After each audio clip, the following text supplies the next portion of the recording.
Tässä videossa näytän sinulle, miten voit poistaa Facebook-käyttäjäsi. Aloita klikkaamalla Facebookia, jonka jälkeen sinun täytyy mennä valikkoon. Seuraavaksi klikkaa asetuksia, jonka jälkeen voit mennä kohti tilikeskusta. Nyt kun olet tilikeskuksessa, scrollaa alas, jonka jälkeen voit klikata henkilökohtaiset tiedot. Nytten voit klikata tilin omistajuus ja hallinta, ja tämän jälkeen sinun pitää klikata alempaa vaihtoehtoa, eli käytöstä poisto tai pysyvä poistaminen.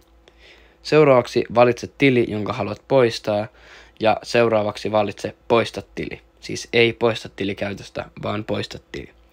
Klikkaa jatka, ja nyt valitse vain Facebookista joku vaihtoehdoista, esimerkiksi ensimmäinen, ja klikkaa jatka. Voit jatkaa. Ja nytten olet kohdassa poista tili pysyvästi, ja ennen kuin poistat, luen nämä vaihtoehdot, jonka jälkeen sä voit scrollata alas ja klikata jatka. Nyt viimeiseksi laita enää sinun salasanasi, jonka jälkeen klikkaat jatka ja olet poistanut Facebook-käyttäjäsi. Kiitos kun katsoit.